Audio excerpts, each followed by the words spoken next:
Whenever we think of the First World War, most people think about the big players. But what about smaller nations? What about, for example, Lithuania? What happened with the Lithuanians during World War I? What battles did take place on Lithuanian soil? That is what you're going to learn. Because in this video, we're going to talk about Lithuania during the First World War.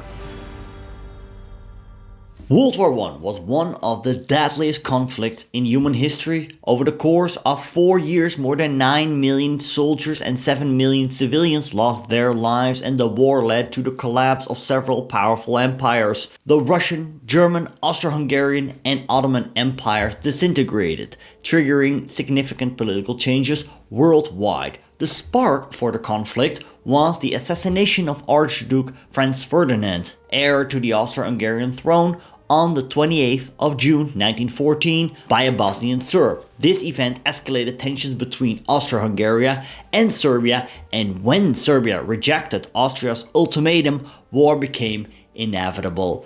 At the time, Europe's major powers were bound by alliances, promising mutual defense in case of attack. Russia, supporting Serbia, mobilized its forces, prompting France to offer assistance. Meanwhile, Germany moved to support Austro-Hungary, following a pre-existing plan to quickly defeat France before turning east to engage Russia.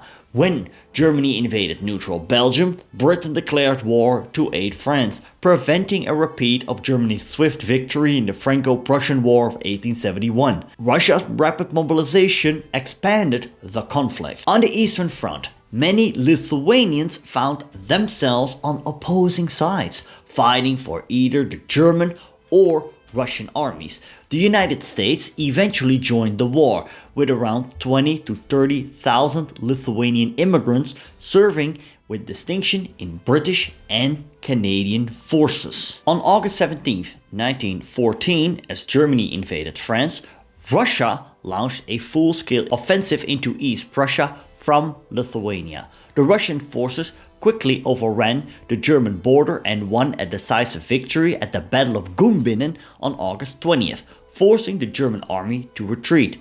As the Germans withdrew, they were accompanied by thousands of German and Lithuanian civilians fleeing the Russian advance. German Field Marshal Paul von Hindenburg led a successful counterattack between August 26th and August 30th. The Germans called this the Second Battle of Tannenberg, though it took place about 20 miles west of the original 1410 battlefield. The name was likely chosen to contrast with the 1410 defeat of the Teutonic Knights by Lithuanians and Poles at the Battle of Žalgiris, also known as Tannenberg or Grunwald. The 1914 battle devastated the Russian army near the Masurian Lakes. Meanwhile, Austria's advance into southern Poland forced the Russians to withdraw from Galicia. By winter's onset, the first year of fighting on the Eastern Front concluded with the Germans holding a line along the East Prussian-Russian border and the Russians entrenched from the Baltics to the Galician mountains. In the west, Germany failed to defeat France, leading to a deadlock on the Western Front with progress measured in mere yards. As a result, Germany shifted many of its forces and resources to the more dynamic Eastern Front. By early 1915, Germany and Austria were preparing a major invasion of Russia. In April, the Germans launched an offensive from East Prussia into Lithuania as a diversion for their main thrust into Poland and Galicia. Among the advancing German forces were many ethnic Lithuanians from East Prussia. As Russia responded to this threat in the north, Germany's main offensive began on May 1st, targeting Warsaw. Despite a fierce Russian defense, the Germans broke through the Garlice-Tarnów fortifications, forcing a retreat by June 17th.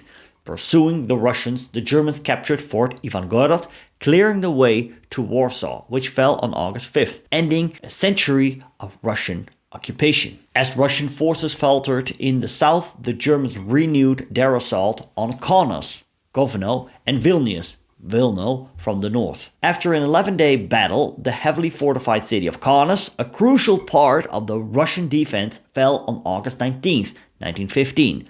Shortly after, Brest-Litovsk fell on August 25th, followed by Grodno on September 2nd. Although the Russians defended Vilnius for 9 more days, the city fell on September 19th, effectively liberating the former Polish-Lithuanian Commonwealth from Russian control. Many Lithuanians fighting for the Russian army perished in these attempts to hold the region. As the Germans pushed the Russians back into Courland, the offensive was halted on September 26th to stabilize a line along the Daugava River.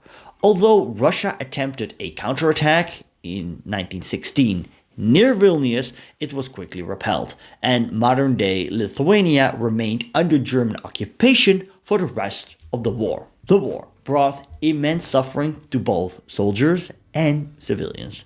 Thousands of Lithuanians fled their homes as the feared German Huns advanced, facing severe hardships wherever they went. Disease was rampant, causing far more deaths than combat. Epidemics of cholera and dysentery ravaged both soldiers and civilians and destroyed the pre-war society. Many farms were abandoned or destroyed, forcing people to live in primitive conditions in forests or overcrowded villages, which struggled with sanitation. Large sections of Lithuania's forests were cleared for military purposes. Many women turned to the oldest job in the world for survival, and venereal diseases spread wildly. The lack of medical knowledge and treatment worsened the suffering of both troops and civilians. As their homeland suffered, Lithuanian Americans launched a major fundraising campaign to provide aid. Money, food, and clothing were collected from Lithuanian communities across the United States. Patriotic rallies supported the American war effort and called for Lithuania's independence. During the war, Germany set up a military government known as Ober-Ost to control occupied territories, including Lithuania, Latvia, and the Białystok-Grodno region. The German administration governed these areas with strict control over all aspects of life.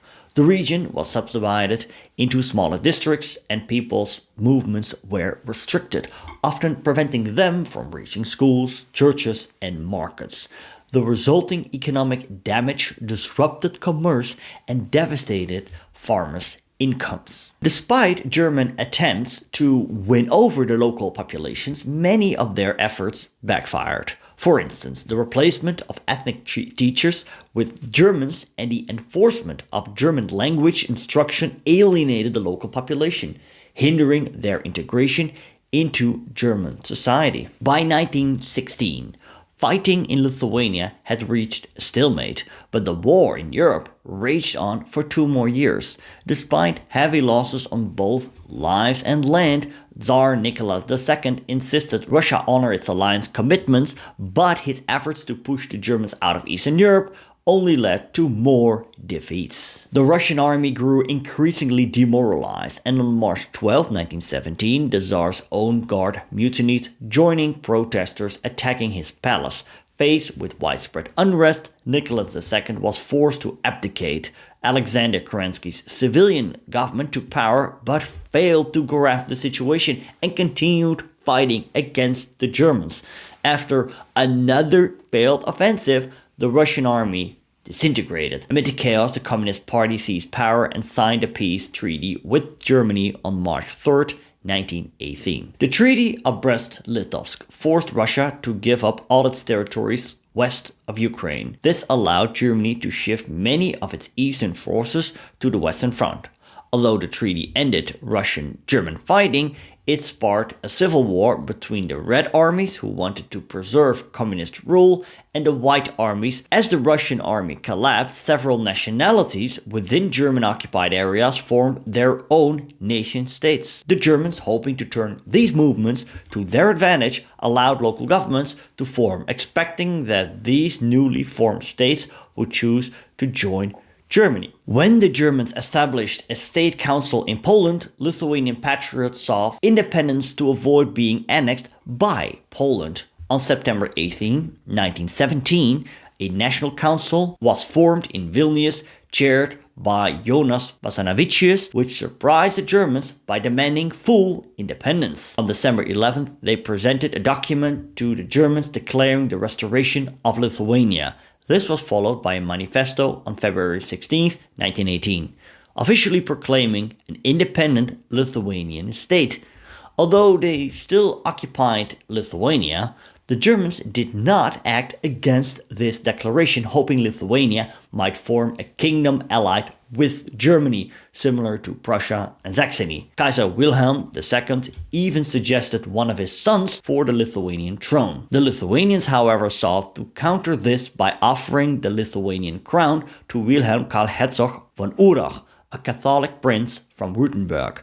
On July 11, 1918, von Urach was officially elected king and intended to rule as Mindaugas II, even beginning to learn Lithuanian. However, German authorities invalidated the election, and with Germany's impending defeat, von Urach never took the throne. The Lithuanians reversed their decision on November 2, 1918, and the Treaty of Brest-Litovsk was nullified when Germany signed the armistice with the Allies on November 11, 1918. As German forces withdrew from the east, Lithuania formed its own army on November 23, 1918.